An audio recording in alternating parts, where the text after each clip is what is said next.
মায়ের গায়ে হাত তুলেছে ছেলে, আর সেই অভিযোগেই জনসম্মুখে দেয়া হলো কঠোর শাস্তি। গাজীপুরের একটি এলাকায় ঘটেছে এমনই এক চাঞ্চল্যকর ঘটনা, যার ভিডিও সামাজিক যোগাযোগ মাধ্যমে ছড়িয়ে পড়তেই শুরু হয়েছে তীব্র আলোচনা সমালোচনা।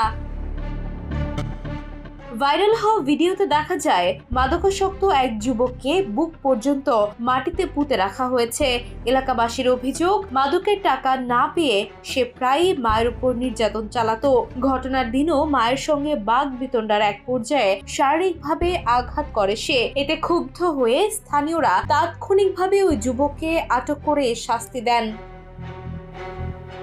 এলাকাবাসীর কেউ কেউ জানান, দীর্ঘদিন ধরেই ওই যুবকের আচরণে অতিষ্ঠ ছিলেন তারা। প্রতিদিন ঝামেলা, মায়ের উপর নির্যাতন আর সহ্য করা যায়নি বলেন একজন। তাদের দাবি, সতর্ক করেও কোনো পরিবর্তন আসেনি বলেই তারা এমন সিদ্ধান্ত নিতে বাধ্য হয়েছেন। তবে ঘটনাটি ভাইরাল হওয়ার পর সামাজিক মাধ্যমে প্রতিক্রিয়া দুই রকম। এক পক্ষ বলছেন, মায়ের উপর হাত তোলার মতো অপরাধের বিরুদ্ধে সমাজের এমন কঠোর অবস্থান দরকার। আবার অনেকে প্রশ্ন তুলেছেন, আইন হাতে তুলে নেওয়া কি আদৌ গ্রহণযোগ্য? তাদের মতে অপরাধের বিচার দেশের আইনের মাধ্যমেই হওয়া উচিত।